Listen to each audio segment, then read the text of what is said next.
Hi, I'm Dr. Karthik Nagendra. I'm the Chief Marketing Officer of DemandFarm, a leader in digital key account management solutions. Welcome to our podcast, The Shift.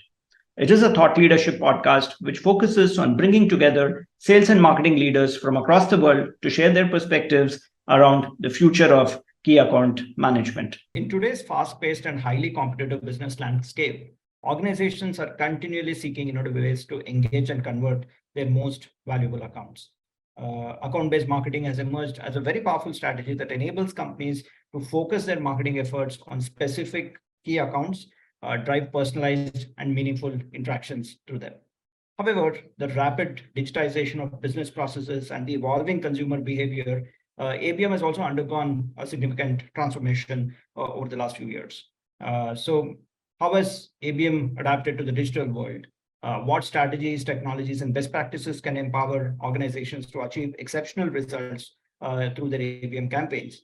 We need an expert to share those insights with us. And that expert with us today is Ankit Sharma. He's the AVP Marketing at Netcore Cloud. So let's dive in to see what insights he has for us. Hi, Ankit. Really nice to have you with us here today. Thanks, Karthik, for the invite. It's our pleasure to be here. Yeah. So, Ankit, before we start, why don't you talk to us a bit about Netcore Cloud, what you guys do, and your role in marketing there? Absolutely, yeah. So, Netcore Cloud can consider as a B2C company for market automation tools. We are one of the leading market automation tools who can help brands drive revenue growth by giving personalized experiences on digital channels, which is email, a web push, and app as well. So I think obviously creating customer engagement experiences which can help them retain their customers.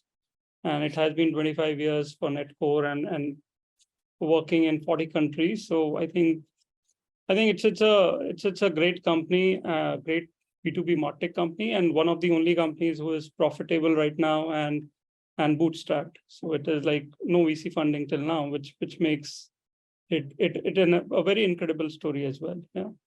I currently take care of the North America region marketing, and wherein we are trying to expand in that part of the geography where obviously we all understand it as one of the toughest markets. Big boys play there, and it is a very competitive market as well for a product and solutions like us.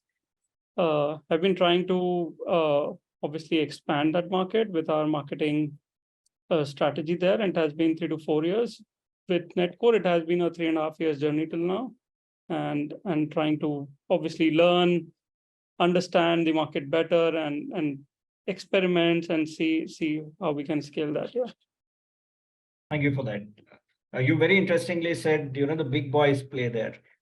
So I'm sure when you're playing such a game, ABM becomes a very crucial aspect from a marketing standpoint, right? So how has ABM evolved in this digital world that we see? And what are some key strategies and tactics which organizations can use to implement ABM in this context? And you can share some experiences or examples from your perspective. Absolutely. So I think ABM has definitely, I've personally seen it evolve for some time now, since I was one of the co-founders of a predictive analytics company who used to give sales and marketing intelligence to B2B brands, wherein we were also running ABM campaigns. And that time it was a buzzword, like it was way back 6 years back, I guess, 5-6 years back, when ABM was a buzzword. Hey, what is ABM? So now I've seen that journey. What is ABM to how ABM to how to scale ABM, and then what next in ABM, etc. So it has been a very interesting journey. ABM definitely is a buzzword, and it excites a lot of people, but it's more than, I would say, it's more than a strategy or a mindset, rather than we thinking it as a cool marketing tactic or a random act of marketing. No, it is different. It is not usual demand gen. Like demand gen is more around generating demand and capturing demand, whereas ABM is more than that, wherein there's a buy-in required from different functional units, from the company, from the strategic leaders, Plus, obviously, aligning the GTM, like align with the goals, align with the KPIs, and align with the business goals, what we are planning to achieve there. ABM definitely has, like, as I said, like, it's not a silver bullet. To be honest, in that journey, we have all understood that it is not a silver bullet. Like, and there's no one methodology that can be replicated that might have worked for X. This might work for Y as well. No, no one single methodology that can be copied. Obviously, there are different frameworks that have been obviously published by various ABM tech platforms. I think that word came from those ABM tech vendors who obviously have created a niche or created a category itself. Because if you ask sellers, they would say, hey, we used to do it. Like, okay, is this ABM? We used to do it day in, day out. Like, hey, identifying the right accounts and then going after them in a personalized manner. They have been doing it for ages, but with the tech getting evolved, with multiple tools coming in, with multiple strategic alignment coming in, I think ABM definitely has evolved from what it was maybe 6 years back, maybe 2 years back, maybe 3 years back. So very interesting to know that you've also had an entrepreneurial stint and in the area of predictive analytics. And we are also seeing increasingly that analytics, AI, machine learning is playing a crucial role from marketing standpoint as well. So how have you seen all these technologies impact ABM in recent years? Absolutely. I think, see, to be honest, as I said, it's not, ABM is not a technology, but definitely it's a process, or it's a mindset, or it's a strategy. But having said that, definitely with AI and ML coming into picture, the tools coming into picture, they definitely add value. Not denying they do not add value. It's like what I believe personally, my mindset has been, or what I personally believe in, is marketing to everybody is like marketing to nobody. You're all over the place. So the first step in ABM is identifying your ideal customer profile. What it looks like, what is that ideal customer profile?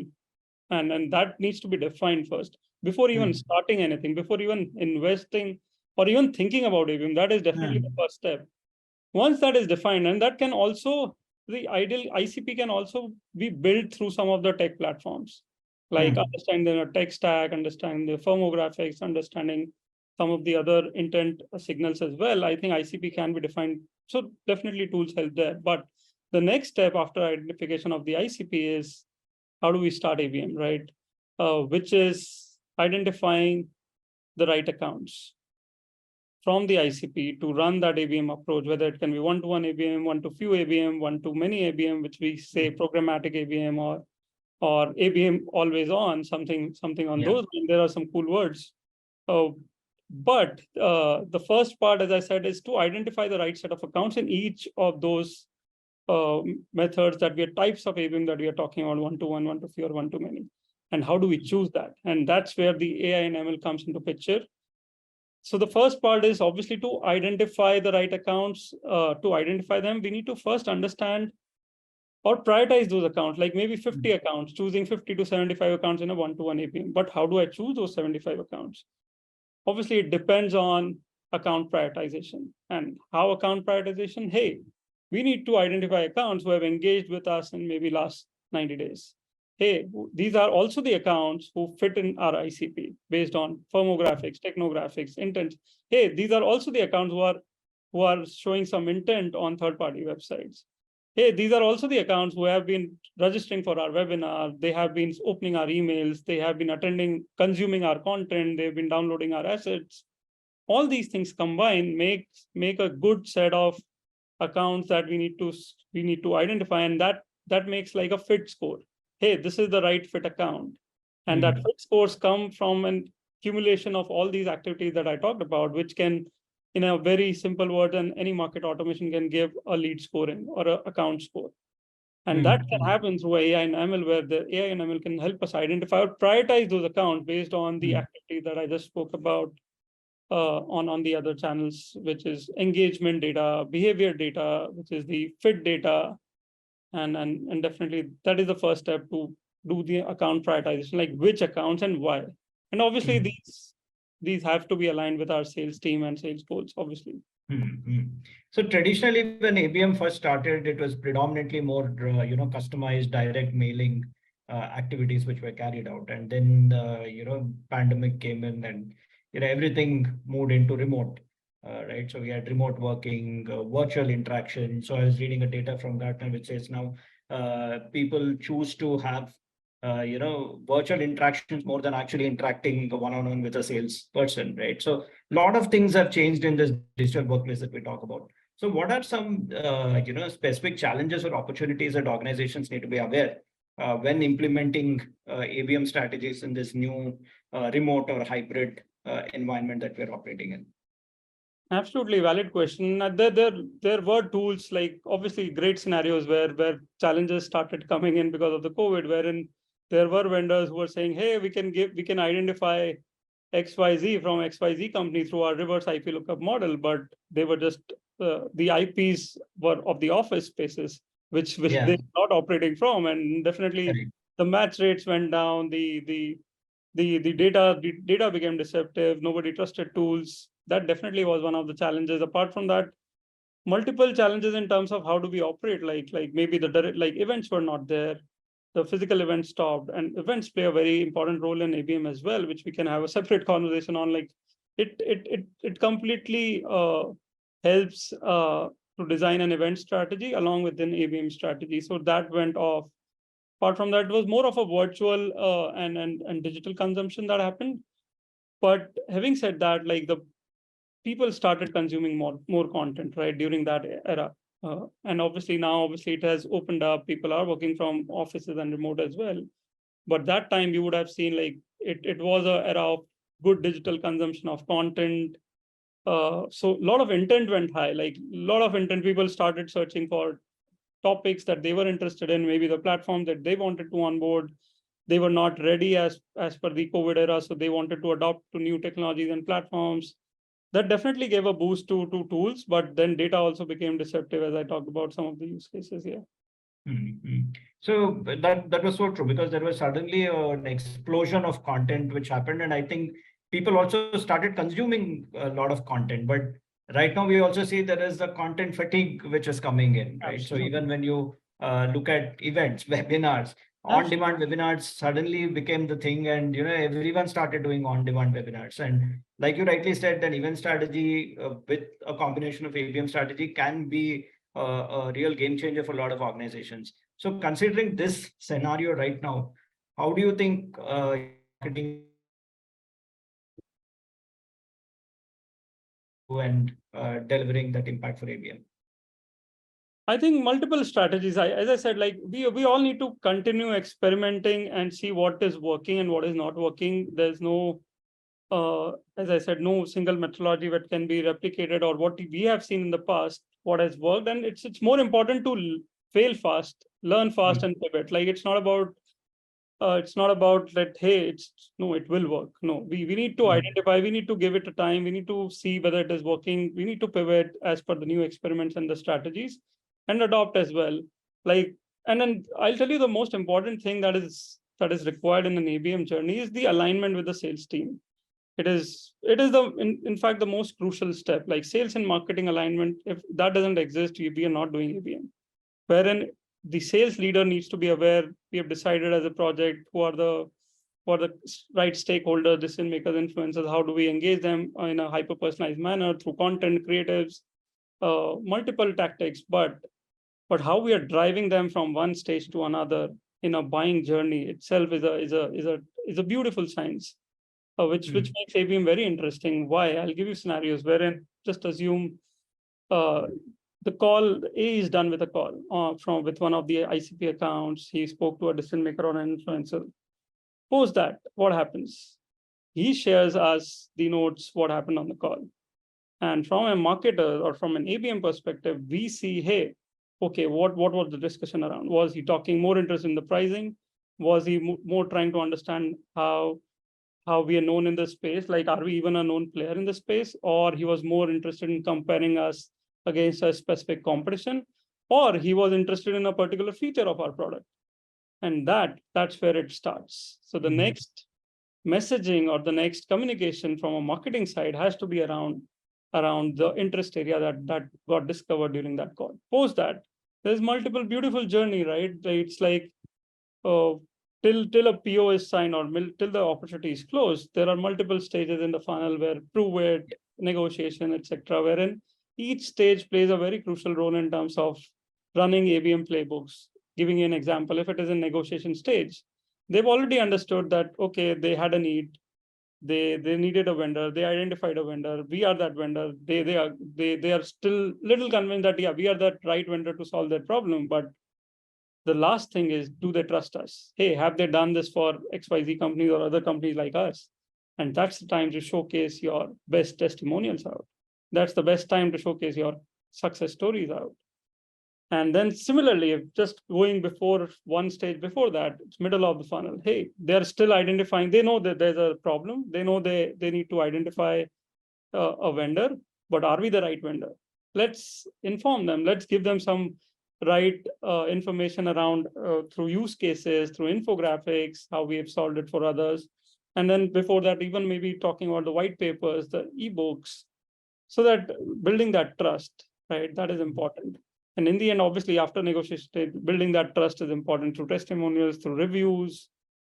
So it's a beautiful journey to help the sales team also to reduce sales cycle, to increase pipeline velocity, apart from also generating top of the funnel demand, from the right customers. That was a very interesting point which you spoke about, alignment between sales and marketing, because that's where invariably things usually fall off the radar. Marketing thinks sales is doing, and sales thinks marketing will be able to support. So how do you see digital tools acting as a bridge between ABM and ABS? So it's an interesting journey, to be honest. Like as I said, there are a lot of tools that have come in these days. Obviously, supporting ABM, like as I said, for even to analyze the data, or even to get that data through AI and ML, there are tools. There's a lot of ABM tech vendors who do a lot of stuff. So for each journey, I think in the ABM framework, I think where identification of right accounts to targeting them on different ad platforms, to identifying the intent, to even measure. I think a lot of tools that exist and that can, but it's not, as I said, it's not about technology or the tools, it's about the strategy. So we need to identify which tools we need to adopt, which things we are good at.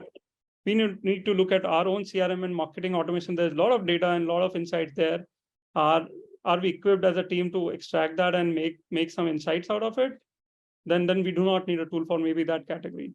But do we need a tool for measuring the success of ABM? Yes, maybe we adopt that. Maybe do we need tools for intent? We adopt that. So it depends. It definitely depends on use cases that we are trying to solve. Mostly companies at enterprise level, obviously, they're trying to run one-to-one ABMs for higher ACV value accounts, which are more of enterprise accounts. And then they try to adopt multiple ABM platforms. There's so many that exist: Demandbase, Sixsense, Terminus, a lot of them, so that we can use their platform to run one-to-one campaigns, plus also get some intent, enrich our data, plus measure the success. So a lot of things exist there. So it to be honest, there's no one answer where which tools might be right fit for a specific account. Yes, there are a lot of tools, but yeah, we need to identify which works for us and which doesn't work for us, or do we want to invest there and do we not want to invest there? So from measuring the success of ABM campaigns, what according to you could be some key metrics that organizations should look at? I think, as I said, like at the start of the project itself, we have to be aligned with, hey, what is the goal? What are we trying to achieve, and how the attribution looks like, where it is more of a team effort. We keep talking about as a one team, which has multiple functions involved, be it from BDR team to AEs to even the demand gen marketing team, the ABM team, and different teams as well, like maybe the customer success team. A lot of people get involved and then try to make ABM work, and wherein the attribution can be around, hey, what are the closures that we have got? What are the opportunity or the pipeline that we have generated through our ICP prospects that we have defined? What is, and which buckets they fall into? Like this we did for one-to-one, one-to-few, and one-to-many. Like, do we understand what we were trying to achieve? Like out of 75 accounts, XYZ number of closures in XYZ months, plus XYZ pipeline in these many months, I think can definitely be a good metric there. Plus, apart from that, I think, to be honest, like there are only 5% of buyers in the market every time who are looking to maybe make a purchase. So, but Yeah. from a marketing perspective, marketing team's job or ABM team's job is to, whenever they are ready, our product or our company should be on top of their mind. Correct. That's our job. That's the ABM air cover that we're talking about. We need to keep engaging them with our hyper-personalized campaigns targeted towards their problem statements, toward their challenges, toward their goals, what they're trying to achieve, speaking in their language, not even saying what we want to say, but trying to listen to what they're saying and then accordingly craft our personalized campaigns. And it's like ABM always on, like it, you never know. As I said, they might not be ready now, but whenever they're ready, at least they're aware about that, hey, they are the right vendors. Let's talk to them. It sounds interesting. So yeah. So it's And my like last influencing, question. influencing the account at every stage as well. Yeah. Yeah. So Ankit, my last question is, how do you see ABM evolving in the future, and what are some trends that you foresee? I think ABM definitely is it has already evolved, and definitely it will evolve. There will be some new vendors coming in, new technologies coming in with ChatGPT coming into place. You never know. Yeah. The world has already changed, and ChatGPT in ABM definitely is going to be, you definitely will see that for sure, making inroads and helping to evolve ABM strategies and make the ABM work. But I think ABM has been, as I said, since start as well. Like it has been a process which has been adopted by sales teams since ages. It has now become more efficient. It will become more efficient from time to time, wherein you will see some more stickiness and more alignment tools which can help us with better understanding of the data, better insights, better targeting options, better personalizing options, like personalizing your website, personalizing your outreaches on multiple channels, measuring the outcome, measuring the success of the outcome, plus obviously with content and creatives also getting advanced and being able to simplify it through ChatGPT as well. So it will continue to evolve as a process and a journey, but definitely room for all the players and the tools to come out and chip in as well. Yeah. So I think, Ankit, with what I get from the conversation is, one, while so ABM is not just silver bullet. It's more of a strategy, a mindset shift which is required to do that. There needs to be alignment of sales and marketing, and that's happening. Better assessment of what tools make sense for you as an organization is important, and then having those metrics in place so that you're constantly monitoring it and fine tuning your game as you move forward will what lead to success of ABM campaigns. So thanks a lot, Ankit, for sharing those insights. Really loved our conversation. No, thanks for having me, and yeah, it was a pleasure speaking with you guys. Thank you. Rohit, please use this part to replace the introduction to Netcore. Yeah, Ankit, so please tell us about Netcore and your role at Netcore. Sure, thanks. So Netcore Cloud is a global MarTech product company that obviously helps B2C brands create digital experiences with a range of products that can actually help them in acquiring new customers, engaging with their customers, and obviously retention.